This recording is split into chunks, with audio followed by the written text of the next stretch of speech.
It's so common in the beauty industry that we have these toxic workplaces and we're just all content with being in them. And there's no one to be like, what are we doing here? That's a tough one because sometimes your most stressful person is also your highest grossing. Yeah. You know, so people get really like put in a corner with that and they feel like their hands are tied.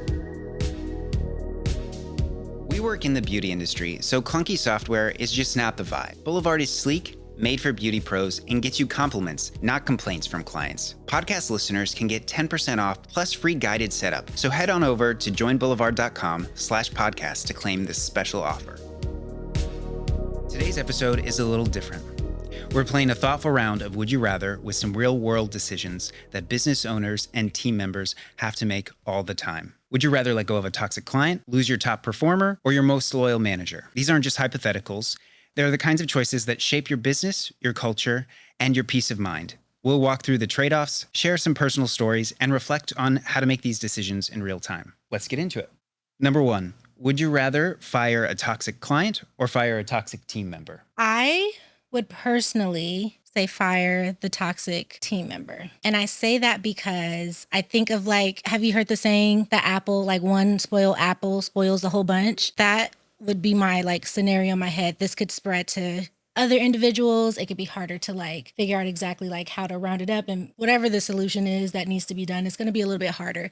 Whereas a client, you can kind of manage that. You can give specific rules, set standards, and then go from there. But yeah, it's a lot harder with an actual staff member because it can just go to each individual and get worse and worse, I totally agree with you. There's going to be a loss of revenue either way, right? We're going to lose some revenue, whether it's a client. We're going to lose some revenue, whether it's a team member. But what drives me crazy is the kitchen talk, the kitchen banter, right? So if somebody has a skewed perception, they think things aren't fair, or they have some sort of gripe, they're going to talk about it. They're going to go complain about it. And it's very easy to have someone join them in that thinking process or that negativity or anything like that. So yeah, I'm with you, Joss, team member. 100%. I feel like everything that you guys both said, toxicity spreads so easy. So when it comes to having your team, you really have to make sure that your foundation is set. And if you have somebody who is throwing that off, that's throwing everything off and impacting the business in multiple different ways. I'm going to provide a counterpoint, which would I personally prefer to do, which is easier. And I think that is the toxic client. I would so much more rather have to fire a toxic client because there's nothing that I can stand more than an entitled person who treats your friends and teammates poorly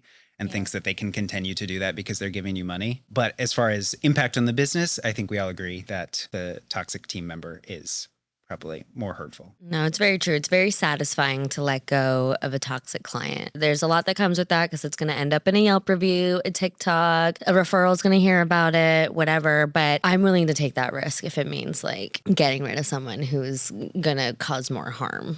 Absolutely. I think the worst is someone going to social media and not even giving a chance to maybe talk about a specific issue that they're having, just go straight to social media and have that be the venting. So when it comes to that, I might change my mind and say I would fire them instead of staff member. Yeah. But yeah. But I feel sometimes too, when you're reading through Yelp reviews or Google reviews and you see somebody who's upset, sometimes you can decode that and you're Yeah. I think you're the problem. Yeah, I like going to, once I see a negative review, I'm let me go to this person's profile. Right. And then it's nothing but negative reviews. I'm ooh, you're the problem, girl. Yeah, I love that. What do we think the line is when it comes to a toxic team member? When do they cross the line as to make it more beneficial for you to let them go? Say they're providing a lot of service revenue for you. What's that line? I feel if it's anything that has to do with me spending more time doing trying to fix an issue or working with them specifically. There was something that you said a couple years ago and it stuck with me, and I might not say it 100% correctly, but it's the majority of the time that you're spending with someone is usually the problem children versus your top, performers. And I think if you're having to spend that extra time on anyone that's toxic or anybody that, is becoming an issue, that's when you have to look at it and be okay, let me see where I can spend the majority of my time to enhance whatever the issue, enhance, financials or enhance the experience or, so you have to definitely look at that. It's like, am I spending too much time with this person? And if so, I need to like reorganize and figure out how to do something different. Yeah, for me, I take it back to day one, right? I want to make sure every team member, like this comes back to process, right? Everyone knows what's expected of them and what's unacceptable within our culture, our environment, and all of that. So if there's something that I could point to that says like, hey, we don't behave this way. We don't speak to each other this way. We don't do this to each other. We don't treat our clients that way. Like I'm all about creating that process where everyone understands what's expected of them. Cause sometimes that's so confusing, right? Where especially around culture, like if you don't have that laid out for your teams, then it's very easy for you to, even if you're not like toxic or mean, you could maybe be lazy. Maybe you're not accountable. Like those are just as harmful. So helping folks understand what's expected of them. So then when they do cross that line, we could say like, hey, we talked about this, like take a look at our handbook, take a look at what we've discussed before. I think that kind of does all of the work for you, like right there, if you have those boundaries set in stone up front. 100%. I think for me, when they start impacting the team in a negative way, when we talk about that toxicity spreading, where you have other team members who are either starting to join in on the negativity or it's impacting them in a negative way where they're coming to you and they're like, this is starting to be a really toxic workplace for me to be at that I no longer want to be. And I feel like it's so common in the beauty industry that we have these toxic workplaces and we're just all content with being in them. And there's no one to be like, what are we doing here? Why aren't we setting those expectations and those standards so we're not making this a reoccurring issue? Like if you're stressing the whole team, we need to figure something else out. That's a tough one because sometimes your most stressful person is also your highest grossing. Yeah. So people get really like put in a corner with that and they feel like their hands are tied. But, you really have to double down on the expectations there because then you're breeding like younger generations to behave just like that. Exactly. Let's move on to the next question. Would you rather lose your top performing provider or your most loyal manager? Oh my God. Definitely the top performing provider. Yeah, same. Because one, like you got to fight to find the right type of manager. And managers I feel like they have a stronger impact on all of the employees because they're the ones, helping to maintain the culture and they're the ones that are there for support. And then I think of it kind of selfishly for myself that I am then going to have to, like, if I were to let go of a manager, I'm going to then have to take over their job plus mine. Totally. So it's going to be emotional stress. It's going to be stress for the team. Definitely the staff member, not the manager. They stick it with me. Yeah, managers in a salon, spa, med spa, it's such like a niche position and it does take a specific personality to be able to like take on that responsibility, hold people accountable, do the whole thing. So I agree, like definitely lose the highest grossing person because let's face it, like those are numbers, those are services, and there's more people who are doing the services and hitting those numbers. Or you can invest in someone who's maybe not quite there and get them to that point, but without that like stellar manager, like it is chaos. And then you're like answering the phones, you're doing the whole thing, and then you're like crying later, So, You're burnt out. Yeah, exactly. It's been 1 week and you're like, oh my goodness. Don't talk to me. Yeah, we've all been there. Right. Yeah, absolutely agree. I feel like you just mentioned, you can take somebody who may not be the top performer, invest into them, invest into your team to build them up to be a better performer much easier than you can trying to replace a manager who's loyal, who's doing what they should be doing and building your team. I mean, as a manager, I feel like that should already be in place. Technically, like if you're doing it right, you should already have a number 2 and number 3 almost in place where you're like, okay, they're going to be next anyway. So this is my time to have them shine. And no, service provider is going to stay with a business forever. Exactly. So, always be prepared and have that plan B, plan C. Yeah, definitely thinking long-term versus right now, who's making me the most money. Yeah. What about you, Daniel? Yeah, I think I would agree. I think we're probably all maybe a little biased because we come from. We all had to do it. We all had to do this. Yeah, to all of your points, like focusing solely on the top performing service provider is just like constantly chasing the money and like constantly trying to placate to like a specific person or individual. But like your manager is going to have so much more impact overall on your business than a singular person, even though that you may take a monetary hit, temporarily. Cool. Let's go on to the next one. Would you rather upsell services in person or use smart prompts during online booking? This is tough because I want to say both, honestly. But if I have to pick, well, I'll keep my answer as is. I think it is both. I think it starts with upselling in that online booking process where you're not necessarily truly upselling them. You're more so just kind of piquing interest, putting out information, educational info for them to grasp. And then when they come in is when you can close it. When you're asking those open-ended questions, you're digging for more information to really tie it to what those other services are or combining treatments. I agree. I actually was going to say somewhat similar to what you just mentioned. Like you are starting that process at the time of online booking. So you're capturing that interest or just the thought of them saying, okay, this might be something I want. But imagine like someone being able to get an add-on at the time of online booking and you're able to upsell them while you're in the treatment room. Like you're getting double the add-on. So there's multiple opportunities. And again, it's all in like the way you present it. So you get extra revenue for both, you know? So I have a little bit of data on this one. So I agree it is both, but we recently did a great blog and we'll like plug it here, but Boulevard's Best, awesome series for bite-sized benchmarks, like quick and easy to learn something. So we actually looked at one around add-ons, and actually for folks who have them turned on in online booking, 46% of them were actually coming during the time of booking because, like, let's face it, we're all like scrolling along. We get an idea in our head. We want to book a service. And then you have that time when you're like sitting there and you're like perusing through everything and you're like, oh, okay, like I'm going to do this. I'm going to add on this. I can like Google some things if I don't quite understand what it is. So I have that moment. And sometimes like when you're in person and you're put on the spot there with someone, it's a little overwhelming to like make that decision. And sometimes you feel like you're being sold to. And when you have like these smart prompts, like through the online booking process, you don't feel like you're being upsold. You're just taking a look at like the lay of the land. So I wasn't totally surprised when we saw that data, you know, at Boulevard with that piece. So I thought that was really interesting. But I agree, like your service provider is what's going to close the loop there, just as you both said. But like if we could like take that off their plate and like get half of the work done before like folks even come in, like why not, you know?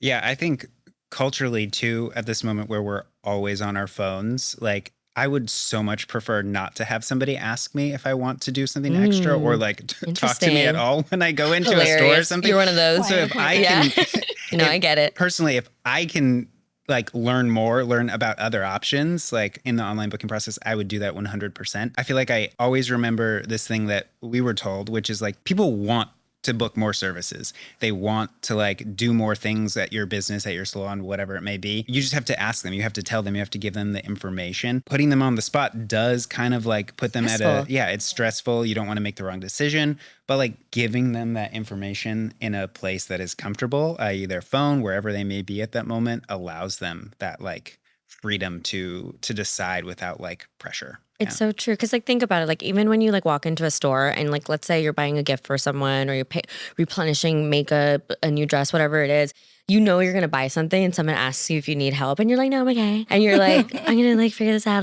You might not even know where it is, but you're still going to almost like struggle through and figure it out. You know, this is just, it's like a little bit of social anxiety. It's in our nature. Like we're all curious people, right? And sometimes I like go into some of those situations and I already have this like frame of mind where I'm like, I'm going to say no. I'm going to say no. You know, I'm definitely more open, right? Like even when I'm like, oh wait, I'm kind of interested, but I definitely am more open to things if I can really look at what it is, how much it costs, like what it means, like what it's tied to, like, oh, I didn't even know that you could do that with a color service or this or that, right? So it's just, it allows me to be curious in the right moment and not have to be like, okay, I'm in front of the mirror and other people are here and like, okay, yes, no, whatever, you know, it's too much. I can barely like order my drink like in a timely manner. Yeah. So mobile ordering is like my best friend, you know, like I'll go pick it up myself. Like you don't need to deliver it to me, but it's hard for me to do the talking all the time. I do feel like it also depends on the description. Like you have to have a good description in order to better understand why it's like paired with that specific service.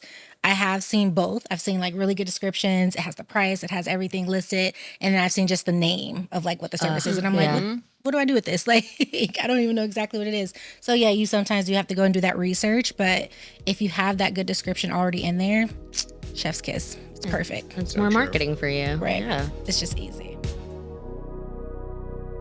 Okay, so you run a beauty business, which means you wear like 7 hats, right? Boulevard's all-in-one client experience platform lightens the load. Think seamless scheduling, automated marketing, and built-in ways to make more revenue. Less stress, more success. For a limited time, we're offering podcast listeners 10% off plus free guided setup. Get started at joinblvd.com/podcast.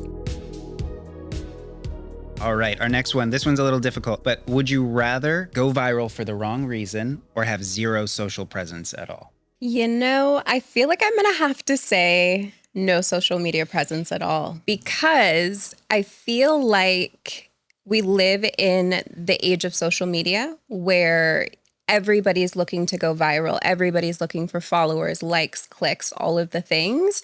I don't feel like you're going to have much impact on the business in a positive light by having this huge viral negative moment where you're seeing any benefit from it. Whereas if you have no social media presence, that doesn't diminish your business in any way. The client experience can still be amazing, just different in a way. Okay, so I have a different take on that.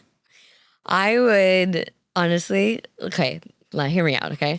So I would like to go viral for the wrong reasons, because who doesn't love a comeback story? Okay. This is true. Right? Also, if you look, this is like completely like crazy, but do you guys remember that video of that girl whose like baby had like RSV and she's like in the hospital like doing a TikTok dance? Oh, yeah. Well, they went viral and now they have a Hulu TV show.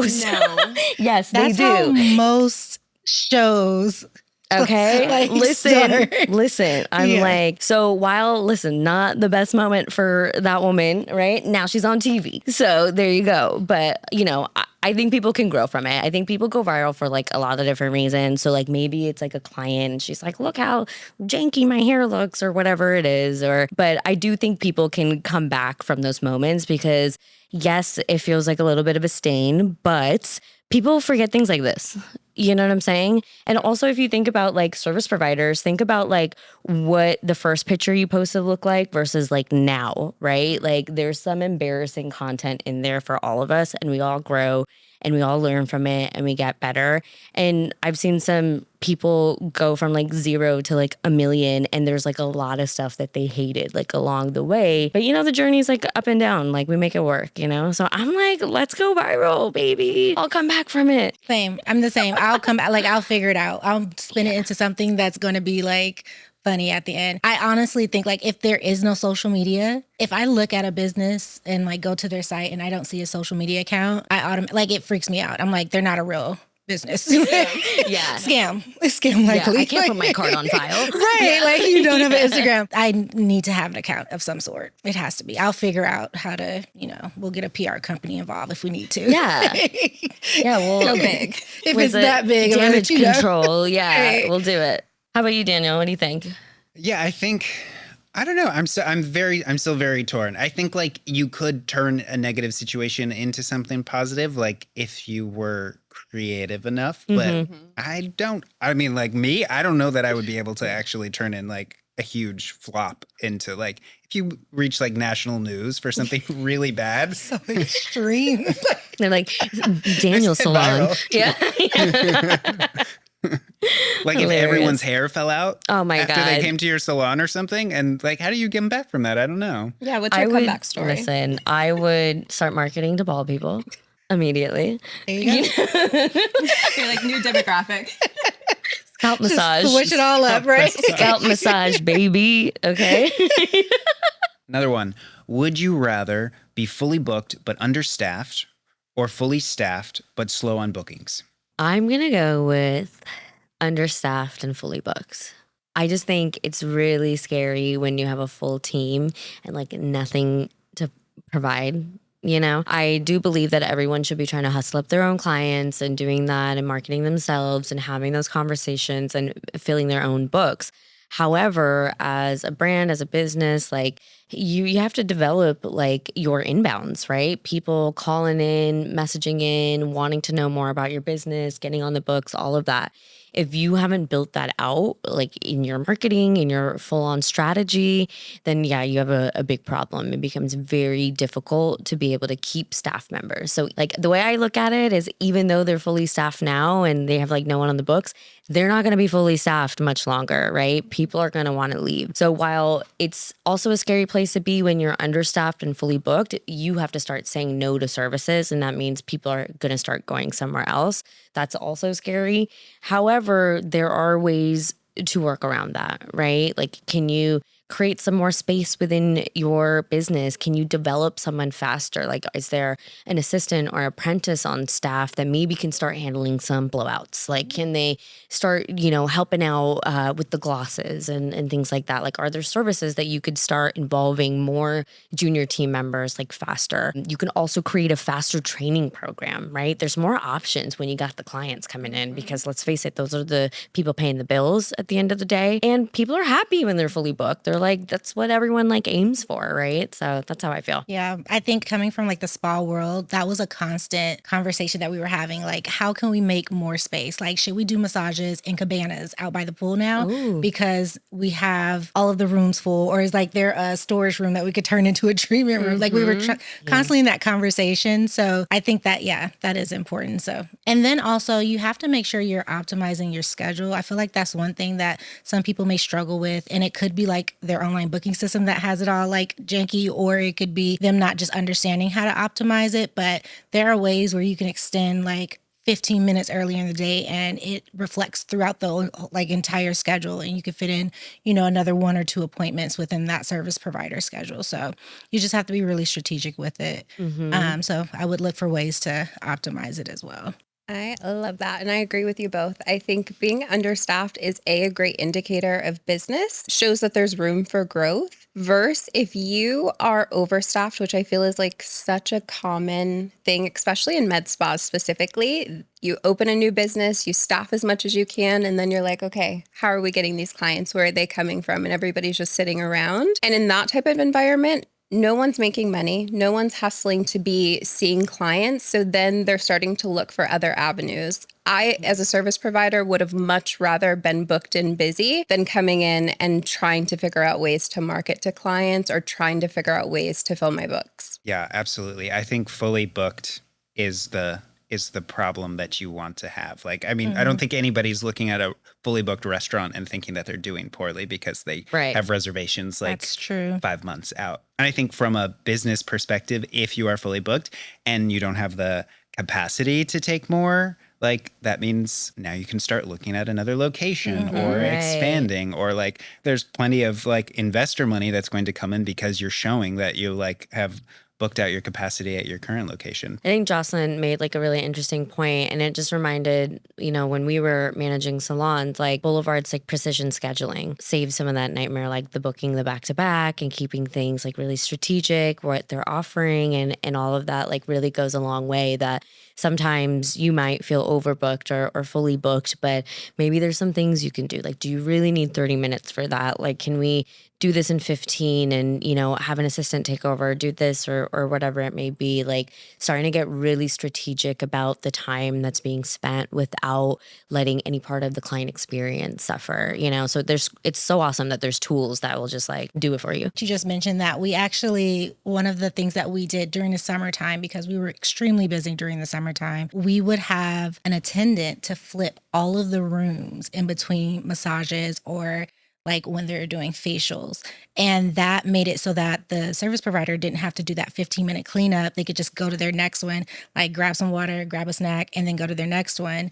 And the client, of course, didn't have any they knew nothing about what was going on. Everything was smooth for them. So there are definitely tricks and tips that you can, dabble into to help with that. That's so smart. So they're just like in the game. They're just focused, Because like, folks who are like providers too, like you want to keep them in the mode of like providing. And then when they're like cleaning and doing the in between, they like gotta get warmed up again, you know? So I love that. Okay, last one. Would you rather build a brand on TikTok or dominate SEO and email? This is one that I have to say both. You find different audiences there, right? Everyone like consumes content differently. So TikTok, I think, you can appeal to the masses and whatnot, but things like SEO and like an email marketing strategy allows you to like really target like who you're going after and like the people who are searching for things that like fall into your wheelhouse. Now, with that, AI has definitely changed the landscape of like SEO and everything, right? No one clicks on anything anymore. We Google what we're looking for. Gemini tells us right away. ChatGPT tells us right away. So we're definitely consuming this information like differently. But I think, these are different channels. You have your social media channel, you have your email marketing, your SEO. They're all important in building that like awareness for your brand and getting your name out there. So I really don't think you could do one or the other. I think you need to do both and bring the appropriate content to those channels that are going to hit home for these folks.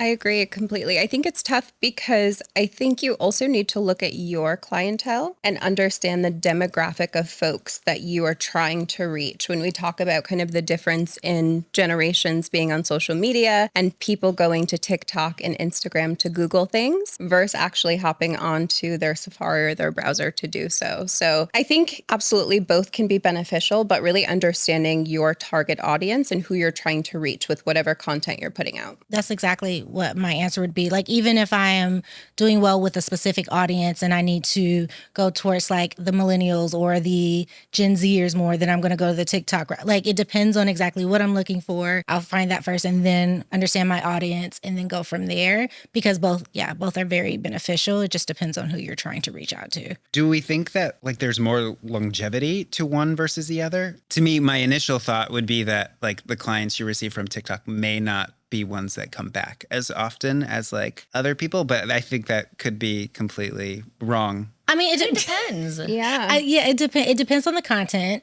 It depends on what exactly you're selling. Like, you can definitely create. Are you saying like the Gen Zers are not the ones that... No, more like trendy things. Like if you're hopping on a trend, like the people that are searching for that trend are going to be searching for the next trend. And then you're always doing that as opposed to getting a client who really wants what you're providing. I see what you're saying. I don't know now. I have no idea.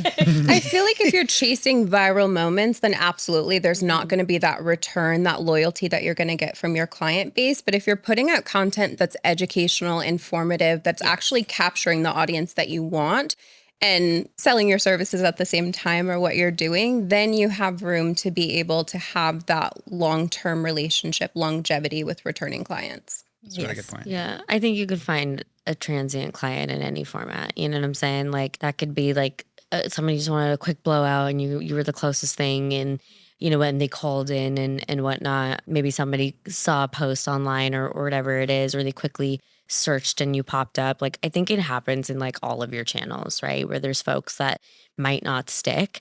But to Jade's point, like, you create that content that resonates, like, you'll find your people. And even then, like, even if this person is like your ideal customer, they still might not stick, So I think you have to play the game in all of it. And we've heard some other guests talk about like not having to do all of the trends. You don't have to do the TikTok dances and stuff like that. So if that's not something that's sustainable for you, like you're not into doing the TikTok dances and whatnot, don't do it, because it's going to draw in clients and people who are drawn to that want more of that. And if that dips off, then you're not exactly what they were like initially buying into. So it is our responsibility to make sure whatever we're putting out there, it aligns with our brand, our messaging, like who we are as a whole, and is sustainable more than anything. Some great points. Thank you so much for listening to Last Client of the Day. We've had a lot of fun here. If you want to get any more tips on any of these topics, be sure to check out joinblvd.com/blog.